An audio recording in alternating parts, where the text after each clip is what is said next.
উঠিছে বিভিন্ন দল সংগঠনৰ লগতে আজি সচলত এক ধৰণৰ প্ৰতিবাদী কাৰ্যসূচী ৰূপায়িত কৰিছে আৰু বিৰোধী লোকসকলে আজি ইয়াতে তেওঁলোকে কা বাতিল কৰাৰ দাবী প্ৰতাৰণা আচলতে কা যি বলবৎ কৰিছিল সেই বলবৎ কৰাৰ বাবে আজি তেওঁলোকে প্ৰতিবাদ কাৰ্যসূচী ৰূপায়িত কৰিছে যিহেতু তেওঁলোকে কা নামানে বুলি তেওঁলোকে বাৰম্বাৰ কৈ আহি আছে যে কা তেওঁলোকে কোনো পৰ্যায়ে মানি নলয় সেইবাবে আজি দেখিবলৈ পোৱা গৈছে যে ইয়াতে বিভিন্ন দল সংগঠনৰ লগতে কিন্তু এওঁলোকক জাঙুৰ খাই উঠা পৰিলক্ষিত হৈছে যিহেতু কা নামানে বুলি তেওঁলোকে কৈ আছে তেওঁলোকে বিজেপি চৰকাৰৰ কাছে যে কা যিভাৱে এতিয়া কা বলবৎ কৰা হৈছে কা বলবৎ কৰাৰ পিছতে কিন্তু জাঙুৰ খাই উঠিছে বিভিন্ন ঠাইত বিভিন্ন ৰাজ্যত বিভিন্ন জিলাত কিন্তু কাৰ বাবে এক ধৰণৰ জাঙুৰ খাই উঠা পৰিলক্ষিত হৈছে দেখিবলৈ পোৱা গৈছে যে আৰক্ষীৰ লগতে ব্লেক কামানো হস্ত কৰি ৰখা পৰিলক্ষিত হৈছে সেইবাবে যে তেওঁলোকে এটা প্ৰতিবাদী কাৰ্যসূচী ৰূপায়িত কৰা দেখিবলৈ পোৱা গৈছে আমাৰ মতে ইয়াৰে কিছু লোক আছে আমি তেওঁলোকৰ পৰা জানিবলৈ চেষ্টা কৰিম যে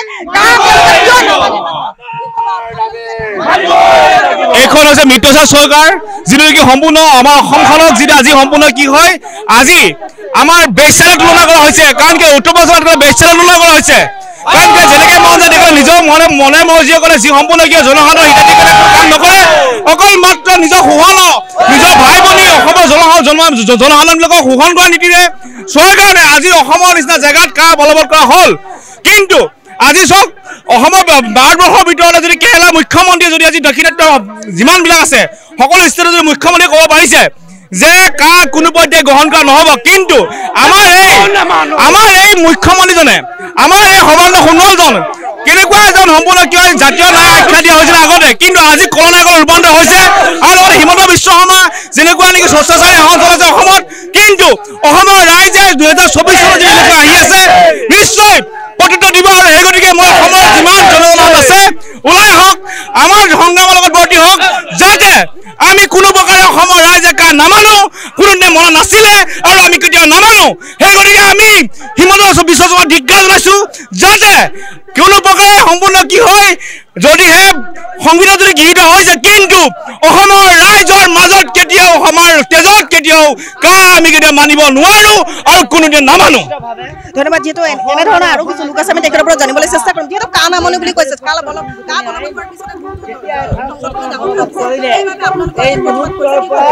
হয় ইতিমধ্যে আপুনি জানে যে অসমৰ বৰ্তমানৰ মুখ্যমন্ত্ৰী বদনপী বৰ্তমানৰ মাননীয় মুখ্যমন্ত্ৰী হিমন্ত বিশ্ব শৰ্মা ডাঙৰীয়াৰ নেতৃত্বত আচলতে যি অসমৰ খিলঞ্জীয়া জাতিধ্বংসী এখন আইন যি কা অসমত বলবৎ হৈছে এই মুখ্যমন্ত্ৰী ডাঙৰীয়াৰ নেতৃত্বত অসমৰ সম্পূৰ্ণ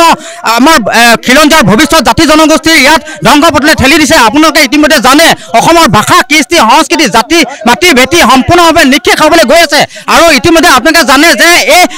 কা আইনৰ যোগেদি 2014 চনলৈকে বৰ্তমানৰ বিদেশী অহাৰ যি ৰাস্তা অসমলৈ যি বিদেশী অহাৰ ৰাস্তা পথ সহজ ইতিমধ্যে এই মুখ্যমন্ত্ৰী ডাঙৰীয়া কা আইনখনৰ যোগেদি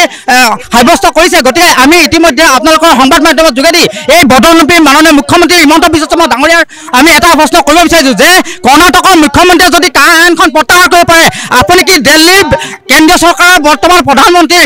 নৰেন্দ্ৰ মোদী ডাঙৰীয়াৰ বহতীয়া নেকি আপুনি কিয় কা আইনখন অসমত প্ৰযোজ্য কৰিব নিদিওঁ বুলি আপুনি কিয় সাহস দেখিব পৰা নাই আপুনি নিজকে নিজে সংবাদ মাধ্যমত এজন ভূমিপুত্ৰ বুলি যদি নিজকে জহাব বিচাৰে আপুনি অসমবাসী ৰাইজৰ হৈ থিয় দেখুৱাই দিয়ক যে অসমৰ ৰাইজে কেতিয়াও কা নামানে আৰু কা কোনো পৰ্যায়ে অসমত বলবৎ কৰিবলৈ দিয়া নহ'ব বুলি অসমৰ মাননীয় মুখ্যমন্ত্ৰী হিমন্ত বিশ্ব শৰ্মা ডাঙৰীয়াই যদি সাহস আছে দিল্লী বিজেপি চৰকাৰক দেখুৱাই দিয়ক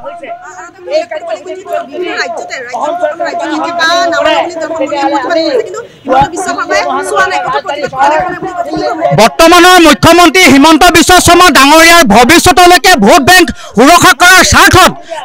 হিন্দু বেংগলীৰ সুৰক্ষা দিয়াৰ স্বাৰ্থত তেখেতে আজীৱন যাতে এই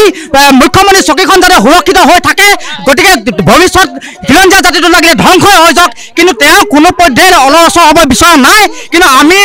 অসমবাসী ৰাইজে স্বতঃস্ফূৰ্তভাৱে কৈ আছে যে কা কেতিয়াও নামানো আৰু আমি লাচিত থানা এখন থল দি আমি 10টাকৈ সংগঠন কা বিৰোধী ঐক্য মঞ্চৰ তৰফৰ পৰা আমি দাবী উত্থাপন কৰিছোঁ আমিও কোনো পৰ্যায়ত কা মানি ল'ব নোৱাৰোঁ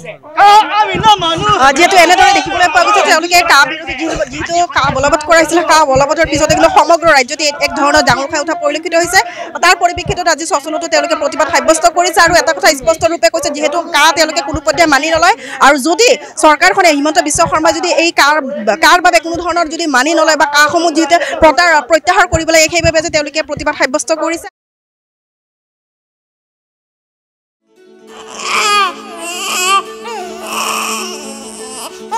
অভিনন্দন, আপোনাৰ এজনী ছোৱালী জন্ম হৈছে।